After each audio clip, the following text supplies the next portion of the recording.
All right, and welcome back to the First and Goal podcast. My name is Lewis, and next to me, as always, my beautiful co-host Laraib, as we go into breakdown, analyze all your NFL Week 8 action. Laraib, a really awesome slate of games this Sunday. Even games you don't really expect, like that Panthers Falcons game was awesome.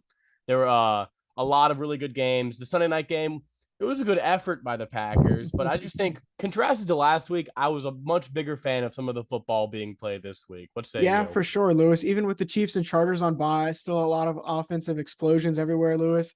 But why don't we segue into our picks from this past week? I know this is going to be a little bit of disappointment for you, Lewis, but I'm on a 3-week win streak, and now after week 8, it is all tied up. And the difference for me this week really was Denver over Jacksonville and San Francisco over the Rams, Lewis. And so that just gave me the edge in this week. And my upset with the Carolina Panthers. It should have hit DJ Moore. DJ Moore just decides, you know what? I'm going to take off my helmet. A little bit of questionable play calling from the refs on that. He was clearly off the field. And so if he's off the field, I believe he can take off his helmet. We've seen players come off the sidelines with their helmets off. And so for him to do that, and then the foul and the flag and Eddie Pinheiro missing 2 kicks, blah, blah, blah, whatever, I still came out with a dub on top, Lewis. Well, I had immediate PTSD to the Minneapolis Miracle where Stephon Diggs throws his helmets three stands into the crowd, and it is what it is. I think it's a dumb rule. I just think DJ Moore never really been a diva, but at the same time, the kicker needs to make a 47-yard field goal. But let's move on now because I'm not a big fan of the picks. I'll get back on track. I had to give you some steam because I was at one point not looking very competitive. Now we're back into a fun little race. We can get content out of it. Isn't that the best thing? But just to let you know, we were filming this before Monday Night Football. Me and Laraib are going to be very invested into this game as our fantasy hopes and dreams lay on the line. But let's go ahead into our first topic. As always, as the local Seahawks and Saints fans, we have the Saints Seahawks corner. I'll start with this one. What a shocking, just strange performance this Sunday. I wasn't able to catch the first half. I just saw Saints were on the board first, and all of a sudden it was 17-0, then 24-0 in the third quarter. And I was like, oh my gosh, maybe we can win this game as long as we don't collapse. And the Raiders, this was less about the Saints. Saints just kind of played their normal game plan. They didn't turn the ball over, which was huge. But the Saints defense all of a sudden came out of nowhere, and they held the Raiders to 180 yards of total offense. The Raiders team did not cross the 50-yard line until the last drive of the game with Jared Stidham as quarterback and all the backups in for the Saints. I mean, you want to talk about one of the more strange performances on a Halloween weekend. I mean, that was it right there. The Superdome was filled with voodoo and all its Halloween ghouls because, I mean, that game was extremely strange. But hey, now the Saints, you're tied for second in your division, only a game back of Atlanta, who you have the tiebreaker over now. And the way the rest of the division is looking right now, this is winnable, and it's giving me hope, and I hate it, Laura. But let's move on to a positive note. Well, that was a positive note for your team, Lewis. It was awesome to always see the Saints doing well, especially on the shutout. Like you mentioned, only letting the team get past the 50-yard line with 2 minutes left in the whole game. So that's incredible for the defense to step up, playmakers all across the board. But moving on to my Seahawks, and we beat the allegations over New York. We beat them at home. A really great game out of Geno Smith. I said the difference in this game would be the passing attack, the difference between the passing attack between us and the Giants. And that's what it came down to. It came down to Geno Smith throwing 2 touchdown passes, one to DK, one to Tyler Lockett. And that was the difference. Our ground game was exceptional. Kenneth Walker, he's looking really solid. And so all around good performance. Only gave up 1 touchdown offensively. And so, I'm ready for this team, Lewis. Yeah, I mean, the biggest play in that game was that muffed punt late in the third quarter when it seemed like Giants were starting to get momentum. They had just stopped y'all. They're only down a touchdown. Muff the punt. That immediately leads to a Seahawks touchdown. Y'all go up by 14 points. And at that point, Daniel Jones has not been the thrower of the football as much as he's been the runner. And y'all were able to sit back and let those third and fourth string wide receivers for the Giants get open. So really good win by the Seahawks. we'll get into more about what lays in their future later in the podcast, Laraib. But first, I want to talk about the other New York team, the New York Jets, who are all of a sudden under some controversy right now. As you know, you lose a home game to the Patriots. We both predicted they'd lose this game, even though they have, the 5-2 record entering this game.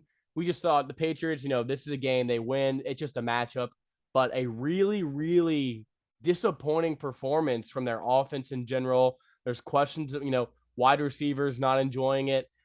Can the New York Jets salvage this season, Laraib? Well, Lewis, I think we can both agree that Zach Wilson really has not been the guy we expected him to be. When Joe Flacco is number 3 in the league right now in passing yards per game, Lewis.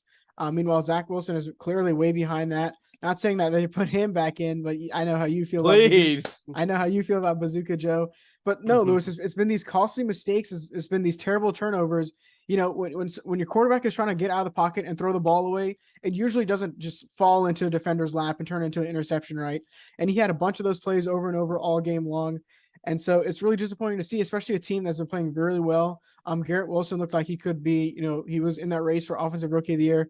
Elijah Moore was a promising young rookie last year, but it looks like him and Zach Wilson's relationship is just completely falling apart, Lewis. So I don't know what this team can do to salvage a 5-3 season, which is off to a hot start, but now it's starting to cool off a little bit. And yeah, that's the disappointing part. Is it's been such a surprising start and such a welcoming start for Jets fans who have not experienced this type of, sustained success from an early start of their season. And when Zach comes in, he's 3-0. He's not looking great, but he's not making mistakes.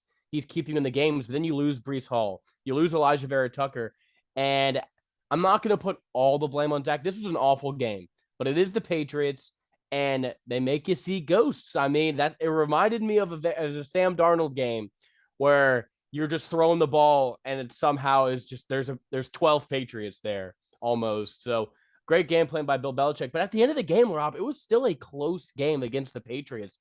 So this Jets team has talent. Defensively, they are stout. So I don't think this is, oh my gosh, we lost to the Patriots, punt the season. They still have faith. But like you said, Zach Wilson has been very alarming.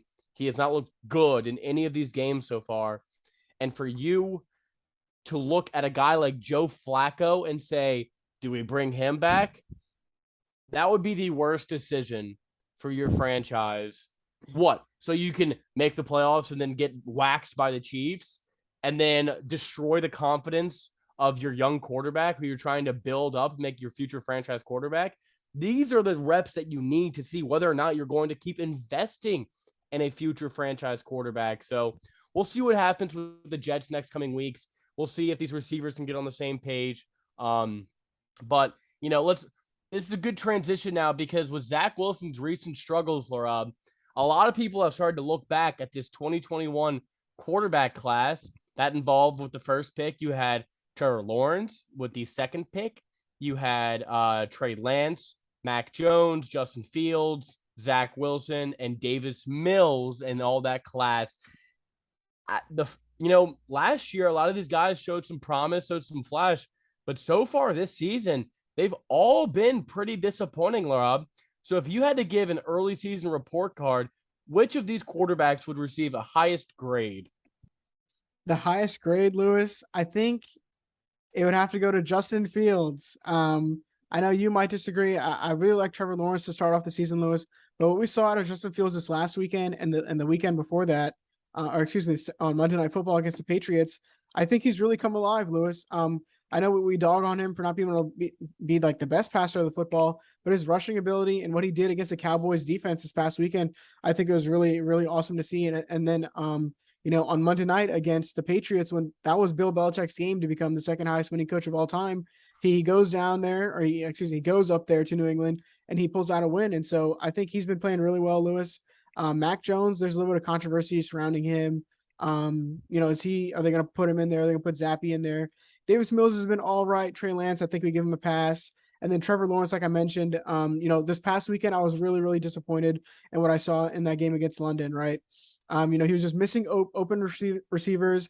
And then to end the game on a costly interception, I think Fields has my approval so far through 8 weeks at least.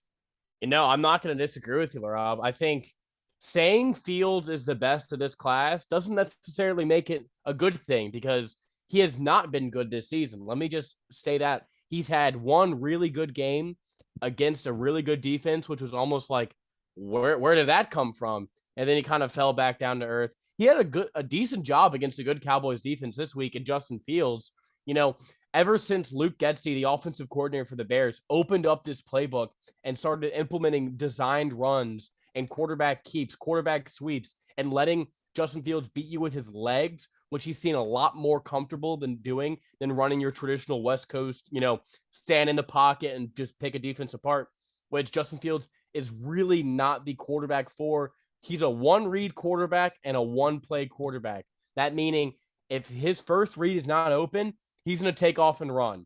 So you kind of get him more involved, get guys moving with him. And I've been really impressed with how Luke Getsy has designed the offense.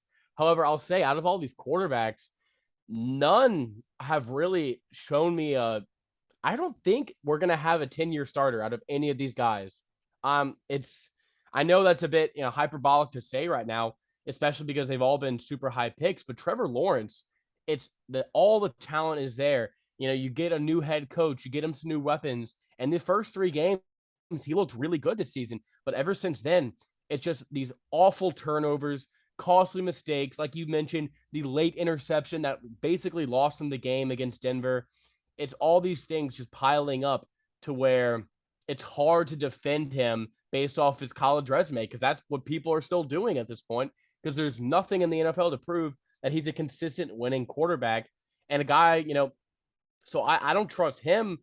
He's probably the best candidate, honestly, out of all these guys for longevity to remain a quarterback, just because of the situation he's in with Jacksonville.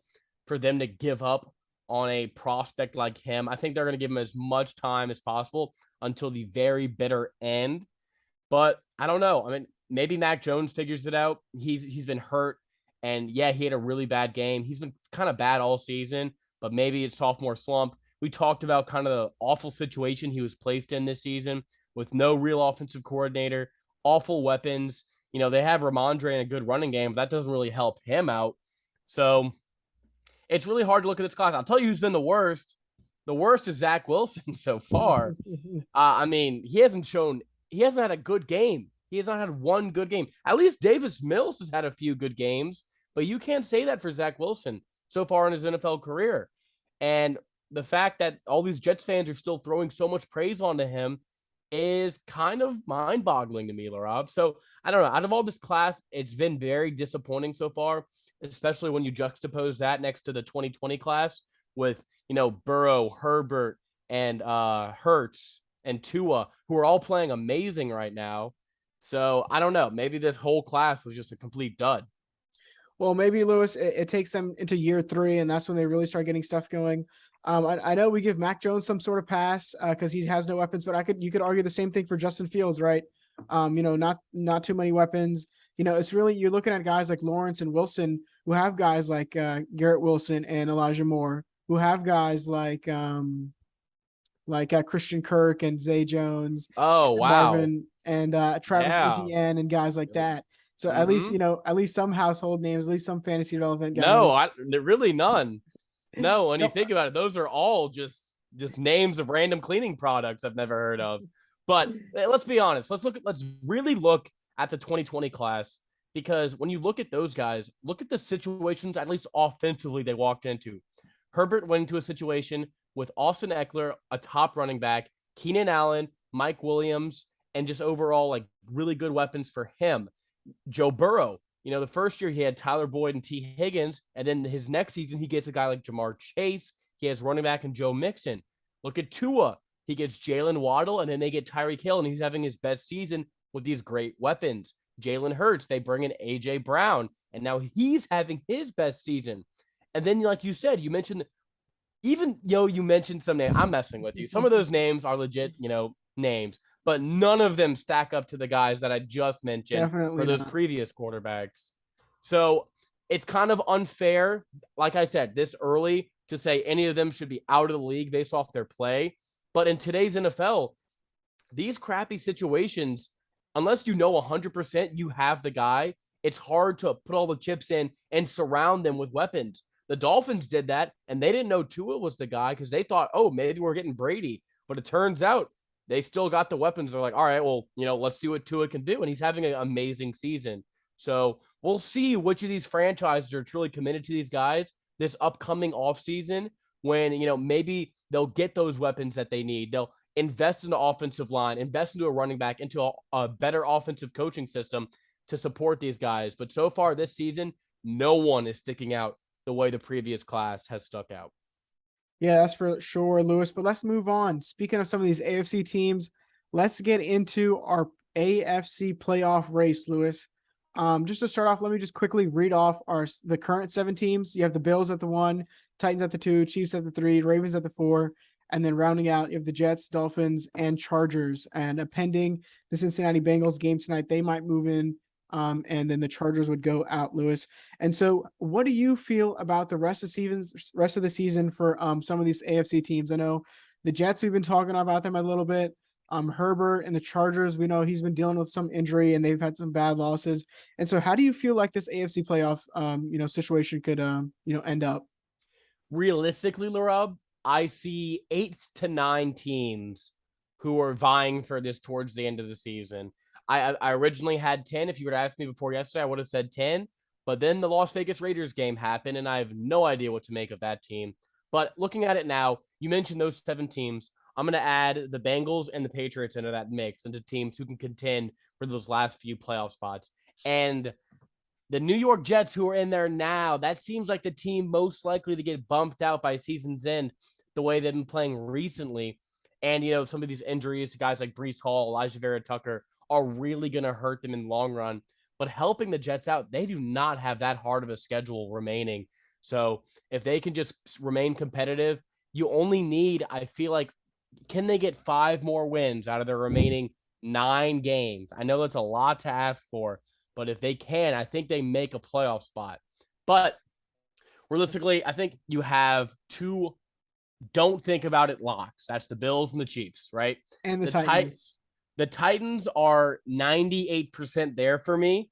I just need, if the Colts keep falling on their face and there's no one else in the AFC South really concerns me in that regard. But the Titans, they're 5-2 and have a -6 point differential in the season. And they go to Kansas City to play on Sunday Night Football next week.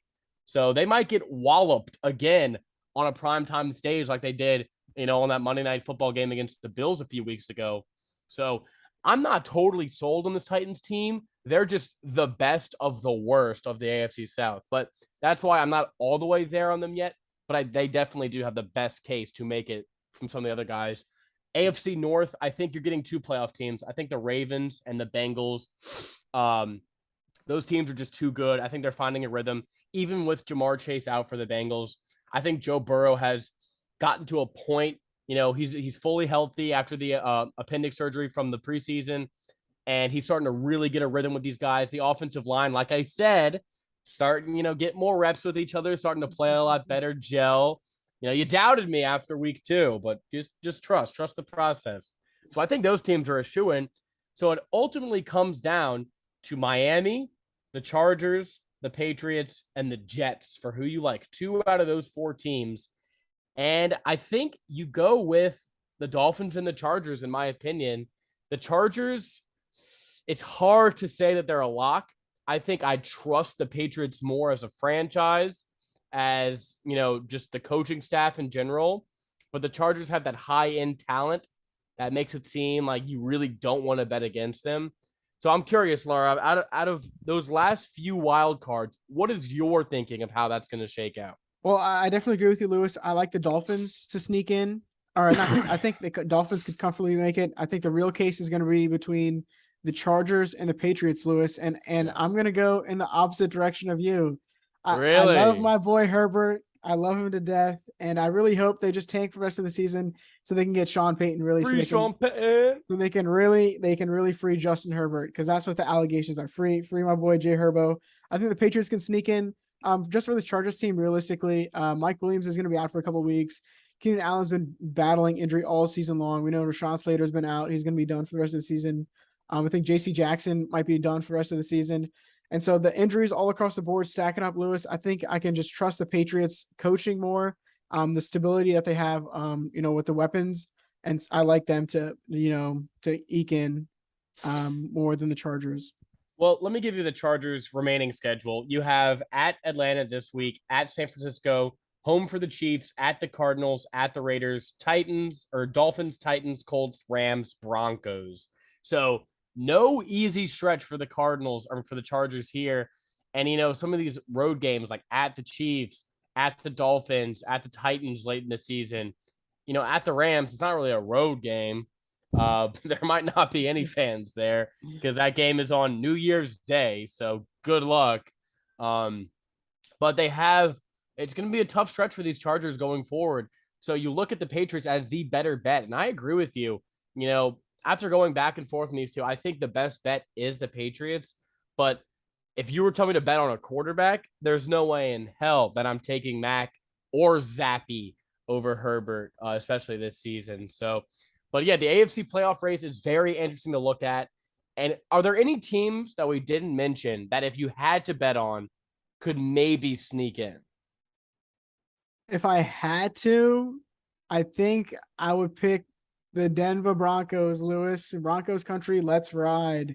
I keep on saying, they're eventually going to hit their stride and they're going to put everything together. Beat the Jaguars. But I mean, they went across the pond, Lewis, and they won over there. So I got to give them props for that. But you look at the Raiders team, it's just awful, putting up 0 points on the road. I can't put my trust in this Cleveland Browns team as long as Jacoby Brissett is back there. The Texans are done. The Steelers are definitely done. And so I think it's just up to the Broncos, Lewis. Maybe, Chargers, they have the weapons, but, they just haven't been able to put it all together. And so I think the Broncos, in my opinion. But who do you think, Lewis? Who would you put your money on? Well, the Browns, if they win tonight on Monday Night Football, they have the talent. Like, we've seen this team early in the season. They've been in every game. It's just been coaching malpractice or just boneheaded mistakes here and there, missed, game-winning field goals for them to, they have the talent to be a good team. And you think maybe if you can get this team to maybe 6-7 by the time Watson comes back and maybe he brings a spark, gets this team to 10-7, maybe. I don't think so. I think their schedule is brutal going forward, and they're about to hit the stretch of it. I guess the Broncos would be your best bet, but realistically, I don't see any of those bottom teams making it through. Maybe if the Broncos hit their stride, then sure. But Laraib, let's pivot now. Speaking of the Broncos, your former team, your current team, the Seattle Seahawks, and that crazy NFC West. So right now, the Seahawks lead the division at 5-3, 49ers second at 4-4, and then the two gutter dwellers and the Rams and the Cardinals both losing on Sunday, Laraib. So as you know, the weeks keep getting further and further as a Seahawks fan.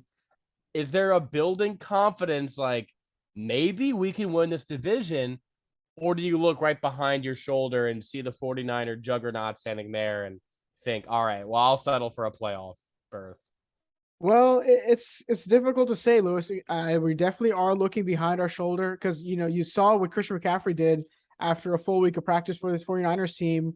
And they already beaten us once this season, Lewis. So I think it's going to come down to those pivotal divisional games. We play in a tight division. No matter how much the Rams stink, no matter how much the Cardinals stink, whenever any of these NFC West teams meet in a game, Lewis, it's always a tough battle. I just like how we've been playing so far, Lewis. But, it's going to come down to beating the 49ers. I still think that they're the team to beat in the NFC West. Even without Deebo Samuel out there this past weekend, they were just dominating all the Rams all across the board. I know Cooper Kupp went down with an injury, and so we'll see how that affects him for the rest of the season, however much longer he's out for. But no, I still think, we're still going for that number one spot, Lewis. But realistically, I think the 49ers are still the team to beat. Yeah, I mean, you look at this division before the season, and you say if you have two playoff teams in the NFC West, it's going to be the Rams and the 49ers. Well, the Rams are honestly a non-factor in my mind at this point. They've been playing very bad football. Huge injuries to their offensive line. They can't run the ball. And if Cooper Kupp's going to be out for an extended period of time, your offense is the worst in the NFL, in my opinion. And their defense just gives up big play after big play after big play. So this might just be a Super Bowl hangover type of season for these guys that they really can't get up from. But it's crazy to think of how we thought of the Seahawks before the season and as the season has been going, because it's been like, all right, you won a game. It was fun. Russell Wilson comes back. Good job, Seattle. You're not going to win any more games. Now, honestly, they didn't look very impressive in that game. It looked like the Broncos were the better team, and they just shot themselves in the foot. But then as we go further and further in the season, it's at the point now where I think, well, the Seahawks are definitely making the playoffs. It's whether or not they're going to win the division. So credit to your guys in this and the Seahawks for putting up, consistent offensive performances. This defense has been standing up. Shout out to all the rookies. We've given them their praise in this podcast. But it's getting to a point with this NFC West that I do think the 49ers ultimately win this division. I just think as a team, they're so much more talented. Kyle Shanahan and this offense, once they get Debo back, it's going to be really hard to stop them.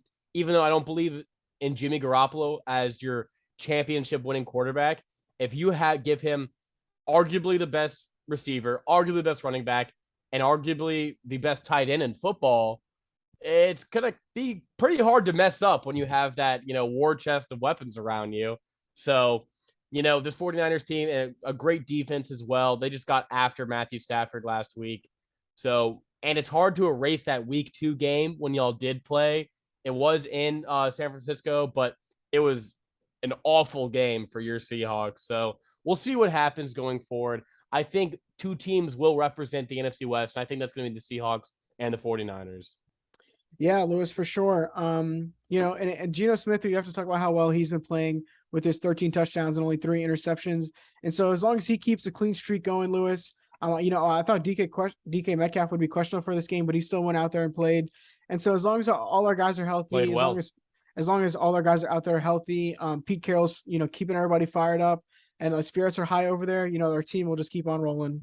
And real quick, we didn't really bring up the Cardinals, but it's just a really disappointing loss. I mean, you weren't expected to win, but under this regime with Cliff and Kyler, this is the year that you really need to start showing progress. And with a Rams team declining, it wasn't the Seahawks' year. This was your year. He had a pretty good year last year that you needed to build off of. And for them to come out with this 3-5, someone needs to go. And I think that person will be Cliff by the end of the year, even though I think most of the problems stem from the quarterback. But you can't get rid of that $250 million guaranteed, can you? So very disappointing for the Cardinals, especially after that Thursday night game where they had looked like they maybe have turned the corner. It just not the case offensively, defensively neither. So, I expected more out of them, but in order for some teams to fall, some teams have to rise. So that if that's the sacrifice we'll make for the Seahawks, that's the sacrifice we're gonna get. But Laraib, let's move on now. We have our top 5 teams in the NFL. Last week, my top 5 teams were the Bills, the Chiefs, the Eagles, Baltimore, and Dallas. This week, I did change that. I bumped Baltimore out, and now I have San Francisco. So I have Dallas as my 4, and I have San Francisco as my 5th best team in the NFL. I think we're going to have almost matching lists here. Philly still stays at 3 for me, despite, them having an impressive win, and Kansas City on bye week. I just think, if you're on bye, you didn't win, you didn't lose, so why would you move? And the Eagles, they were supposed to blow out the Steelers. I wasn't expecting a different outcome from that game. There was only one way to go for the Eagles this week, and that's down. So I just think overall, it's starting to shape up like maybe we have 5 good teams in the NFL. Shout out to the Ravens and the Bengals. The Ravens did win. They did go into Tampa and win on Thursday Night Football, but I saw a much better, cleaner performance from the 49ers. That's why I did bump them ahead. Yeah, and the last time we did this segment, Lewis, I had my top 5 was the Bills, Eagles, Chiefs, Cowboys, and Vikings. And I'm going to have to switch that up, Lewis, to the Bills, Chiefs, Eagles, Cowboys, 49ers. I think we have the same exact list. As much as we like the Chiefs to be 7-0, the Eagles to be 7-0, we just like how much better the Chiefs are, cohesively as a unit, and how much more impressive their wins have been. The Cowboys, I still have them at the 4 spot with Dak back. we really saw what he could do. Fully healthy. Just balled out against the Bears front. Roquan Smith just got traded to the Baltimore Ravens, so we'll see what that does for them in the future. And then for the 49ers, I think even without Deebo Samuel, they came out this past week and they just absolutely balled out. And so I have to agree with you. Even some of these better teams, the Vikings are 6-1. The Ravens are right there. The Bengals are right there. You still have to talk about, they're still not in the upper echelon with these top 5 teams. Yeah, I mean, and when you bring up that point of the Chiefs being a more cohesive unit and you just trust them more than the Eagles, some Eagles fans and NFL fans will be like, well, what if the Eagles done for you not to trust them as a unit? It's just what the Chiefs have been for the past 5 seasons. That's what came down to my mindset is this is a battle-tested team, a battle-tested front office. These guys know how to win big games.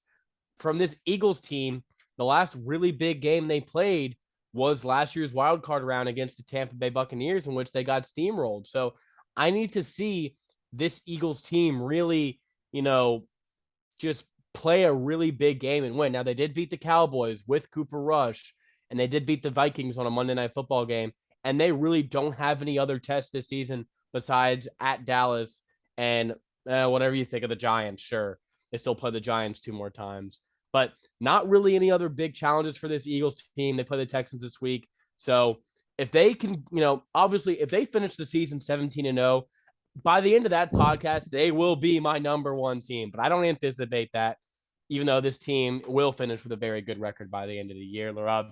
Speaking of the Eagles playing on Thursday Night Football this week, great segue. Eagles favored by 13 on the road. Only interesting note about this game is that the Phillies and Astros are currently playing in the World Series. At the same time, the Eagles and Texans are playing. The world is crazy sometimes. That is more the one crazy sports coincidences I've ever seen. So, any hope for Houston? No, I think we got him in the World Series, Lewis. Or yeah, we got him in the World Series as a Houstonian. So we got him in the World Series, and they'll get the Texans in football. And so I don't know. Maybe Dameon Pierce will have a good game, but for the Eagles, like you mentioned, they can only go down from here. And so just go out there on the road, still put on a good performance for everybody who shows up at the stadium, and fly Eagles fly. Yeah, I mean, not much to say here. It's gonna be the Philadelphia fans and the Houston fans will not be watching football this night. I'll say that. I don't know how the times align. You were explaining that earlier, but I don't care what happens. The eyes will not be on this game because the Eagles are going to destroy the Texans. But who knows? We'll be watching. We're football fans. We love it. And that'll do it for the podcast today. Quick reminders, all of our socials are in the link below. Support us as much as you can on this Halloween, and you'll be seeing this on Tuesday, November 1st. Laraib, anything else that you want to say before we head out? No, I think that's the First and Goal podcast signing off. Peace.